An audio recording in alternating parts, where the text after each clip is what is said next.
제가 지난 당대표 후보로 출마했을 때 1인 1표제를 도입하겠다는 공약을 했습니다. 중앙위원 여러분, 여러분들이 한 표가 더 큰 당원 주권과 더 큰 당원 민주주의로 나가는 든든한 버팀목이 될 것입니다. 결과를 발표하겠습니다. 의결안건 제1호 투표 결과 제적 중앙위원 과반 이상이 찬성하셨기 때문에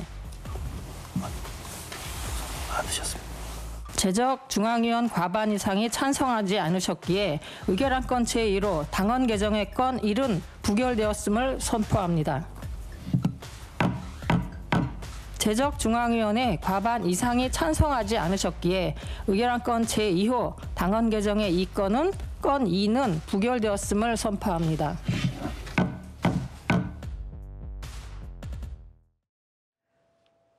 민주당 정청래 대표가 추진하던 이른바 정청래표 1인 1표제가 최종 관문인 중앙위원회에서 부결됐습니다. 대의원과 권리당원 구분 없이 모두 한 표로 계산하는 제도인데 찬성 171명 대 반대 102명으로 무산됐습니다. 과반 확보에 실패한 거거든요.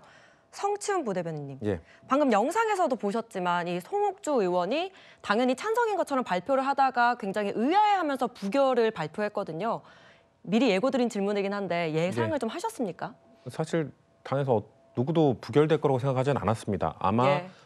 통과가 될 것인데 대신 찬성률에 대해서는 의견들이 많았거든요. 찬성률이 생각보다 높지 않을 가능성이 있다. 그러니까 네네. 찬성률이 몇 프로가 넘으면 정청래 대표의 리더십이 좀 공고화될 거고 찬성률이 몇 퍼센트가 안 되면 뭐 그건 개인마다 의견이 달랐습니다만 결국 예. 찬성률이 관건이 될 거라는 얘기만 있었지 뭔가 이거 그 제적 과반수를 채우지 못해서 부결될 거라고 예측하는 사람들은 적어도 제가 소통을 한 사람들 중에는 없었기 때문에 그래서 예. 지금 우리가 본 것처럼 송옥주 부의장도 조금 당황스러워하는 걸로 보여지고요. 예. 아마 일단 뭐 아무래도 이 방향에 대해서는 반대하는 사람이 그렇게 많지 않았습니다만 결국 시기의 문제, 수기 과정의 문제 이런 것들을 계속 지적했던 중앙위원들이 이렇게 지금 뭔가 수기 과정을 충분히 거치지 않았다면은 난 이 방향에 찬성한다 하더라도 이번엔 표를 던질 수 없다 이런 결정을 해주신 걸로 보여져요. 왜냐하면 이 중앙위원 600여 명은 매우 고도의 이 정치적 감각을 갖고 있는 정무적 판단을 하시는 분들이기 때문에 네. 지금 이걸 통과시켰을 경우 이견이 나왔고 뭔가 특히나 또 대통령 순방기 과정에 나왔던 이견이기 때문에 그 논란을 그냥 덮고 가는 느낌을 줄 수 있기 때문에 이거는 수기 과정을 좀 더 그냥 일주일만 연기해서 되는 게 아니라 좀 더 당내 토론 과정을 거쳐야 된다는 판단을 하신 걸로 보여지기 때문에 네. 저는 정청래 대표가 그런 것들을 좀 충분히 숙고해서 차후에 언제 또 다시 추진할지를 고민하셔야 된다고 생각합니다. 예, 좀 더 수기가 필요하다는 의미다라고 짚어주셨는데 이 당장 정청래 대표 리더십 쇼크 얘기가 나오고 있습니다. 이 당대표 선거 당시에 당원 주권 정당 시대를 열겠다라고 하면서 더 큰 당원 민주주의 공약하면서 1인 1표제를 대표 공약으로 내세웠거든요. 그런데 사실 민주당에서도 이 1인 1표제 명분 자체에는 반대하는 사람이 없는 걸로 전해지고 있습니다. 그런데 이번에 정 대표가 몰아붙이면서 반발 목소리가 나온 건데요. 윤기찬 부위원장님, 이번 부결이 그렇다면 정청래 대표의 독주를 제재한다 이런 의미가 확실히 크다고 볼 수 있는 거겠죠?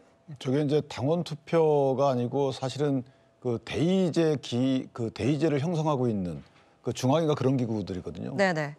거기서 부결된 거기 때문에 저건 권력투쟁이라고 봐야 되겠죠. 네. 실제 사실 이재명 대통령 이외에 뚜렷한 이인자가 없는 이 민주당의 상황을 반영된 결과다 저는 이렇게 보는 것이 아마 상당히 그 정청래 대표가 노력을 했음에도 불구하고 또 명분상에서는 상당히 앞섰죠.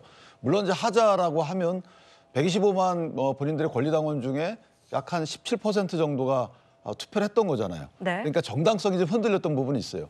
과반이 넘지 않는 당원들의 또 투표 결과를 지금 중앙위원회에 붙인 거기 때문에 실제 어찌 보면 그런 하자는 있지만 그러나 그럼에도 불구하고 20여만의 당원의 표를 뭐 한 600명 미만의 중앙위원회에서 부결된 시킨 꼴이잖아요. 그러니까 그 부분도 뭔가 모습이 아름답지는 않아요. 그래서 이 부분도 이 부분이지만 실제 민주당 내에 보면 지방선거를 앞두고 상당히 당의 헤게모니 싸움이 진행 중이구나라는 생각이 들고 예. 정청래 대표의 독주에 대해서 또는 대통령실과의 여러 가지 역학관계상 네. 어쨌든 제동이 걸린 것 아닌가라는 생각이 돼서 네. 개인적으로 보면 상당히 리더십이라고 저희가 표현하는 것보다는 헤게모니 싸움이 좀 일찍 시작된 게 아닌가라는 생각을 합니다.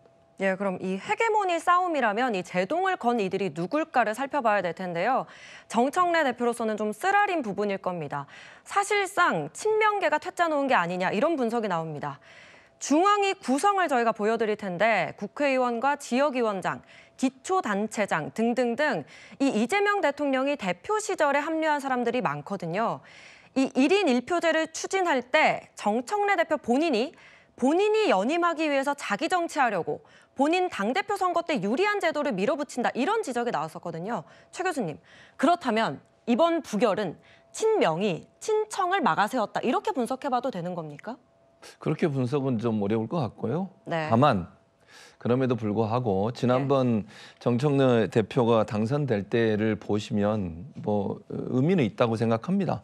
그때도 대의원에서는 졌어요. 네. 당원 투표에서 이긴 거죠. 네네. 근데 그게 당원의 그 퍼센테이지를 높이는 바람에 정청래 대표가 된 거죠.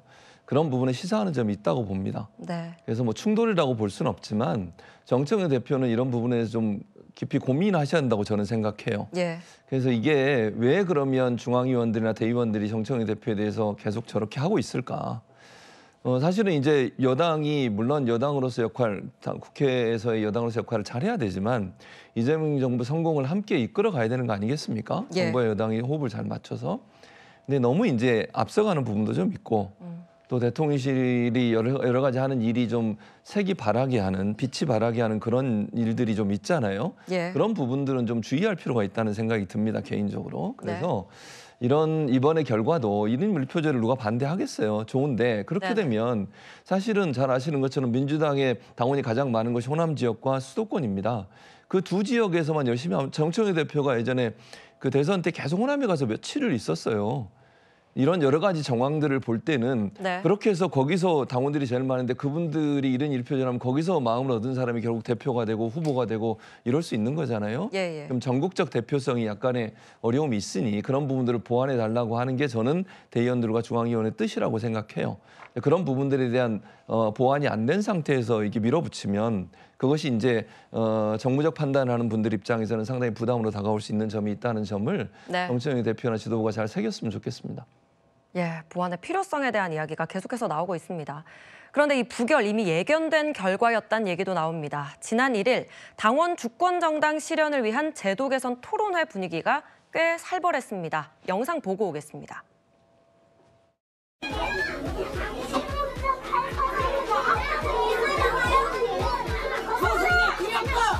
정청래 불러와! 어째 우리 말 들었냐고 니네가 왜 조용히 시켜? 아니 꼬박꼬박 왜 주니까 쳐보냐?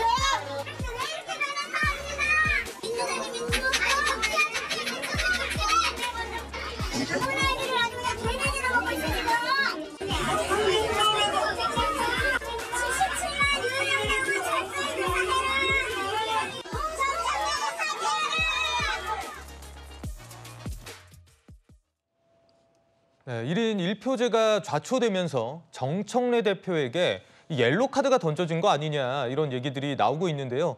사실 그동안 정 대표는 기자간담회를 갖지 않았었는데 이 부결 소식을 듣고 긴급 기자간담회를 자청했습니다. 침통한 표정이 역력했는데 그 모습 보고 오겠습니다. 당원 여러분들께 진심으로 사과드립니다. 저는 지난 8.2 전당대회에서 1인 1표 당원 주권 정당을 공약하고 당선되었습니다. 노력했으나 부결됨으로써 저의 약속을 지킬 수 없게 되었습니다. 저를 뽑아주신 당원들께 송구한 마음 금할 길 없습니다. 그렇지만 1인 1표 당원 개정안은 지금 즉시 재부의하기에는 많은 어려움이 있어 보입니다. 네, 뭐 당장 재추진은 어려운 분위기인 것 같은데요. 만약에 한 번 더 추진했다 부결되면 정말 돌이킬 수 없는 리더십 타격에 대한 우려도 나오는 것 같습니다. 자, 이런 상황에서 일부 의원들이요, 정청래 대표 응원에 좀 나섰습니다. 좀 지지도 하고 위로에 나선 분위기인데요. 자, 이성윤 의원 같은 경우에는 내란 청산을 위해서 좀 단결해야 된다. 당대표 중심으로 뭉치자. 이런 의견을 냈고요. 또 박지원 의원 같은 경우에도 내란 세력을 청산하고 3대 개혁을 완수하기 위해서 좀 뭉쳐야 된다. 이런 얘기를 했어요. 강 전 대변인님. 네. 그러니까 어쨌거나 지금 리더십 수습에 나서는 모양새인데 단결할 수 있을까요? 지금 이성윤, 박지원 의원에 대해서만 우리가 이야기를 했잖아요. 많은 의원들은 지금 침묵을 하고 있습니다. 예. 결국 정청래 대표 그리고 이재명 대통령 간의 싸움이라고 의원들은 이미 판단을 하고 있는 것이 아닌가라고 생각을 하는데요. 이번에 중앙위 같은 경우에는 일주일 정도 일정을 미뤘었어요. 그러니까 그만큼 이 이슈에 대해서 굉장히 핫한 부분들이 있었고 쉽지 않다라는 것을 정청래 지도부에서도 이미 인지를 하고 있었다라고 생각을 합니다. 그러면은 일주일 동안에 많은 사람들에게 전화를 한다라든지 만난다라든지 스킨십이 있었을 것이라고 생각을 하는데 예. 그럼에도 불구하고 200명 정도는 아예 투표 자체에 들어오지도 않았어요. 굉장히 정치적으로 무게감이 있는 사람들임에도 불구하고 투표를 하지 않은 사람들은 결국에는 가결이 아닌 생각을 갖고 있었다고 판단할 수밖에 없는 것이죠. 정청래 대표 입장에서는 정치적으로 굉장히 큰 스크래치가 생긴 것이다라고 생각을 합니다. 그리고 지금 같은 상황이 이어지게 된다면 내년에 다시 전당대회를 했을 때 본인이 다시 뭐 당대표가 되지 않을 수도 있겠다라는 판단도 있게 되지 않을까라고 생각을 해요. 그렇기 때문에 조금 아까 영상 보신 것처럼 굉장히 좀 침울한 표정으로 여러 가지 이야기들을 하지 않았습니까? 예. 당장 재부인은 어려울 것 같다라고 인정을 하고 있는 것이 일단은 후퇴하겠다라는 의견을 보인 것이 아닌가 싶습니다. 정청래 대표가 지금까지 보여줬었던 특히 뭐 검찰개혁이라든지 이런 것에 있어서는 대통령실조차도 조금 더 천천히 국민들께서 납득하실 때까지 설득을 해야 된다라고 했는데 본인이 전당대회 때 추석 밥상에 올리겠다라고 이야기를 하면서 본인 전당대회 공약으로서 마무리를 한 부분들이 있었잖아요. 이때부터 대통령실과 삐걱삐걱대지 않았을까라고 생각을 합니다. 결국에는 정청래 대표가 이번에는 완전히 패배했다라고 생각을 하고요. 여기에 대해서는 스스로 왜 이런 일이 일어났는지 생각을 해봐야 된다라고 보입니다. 네.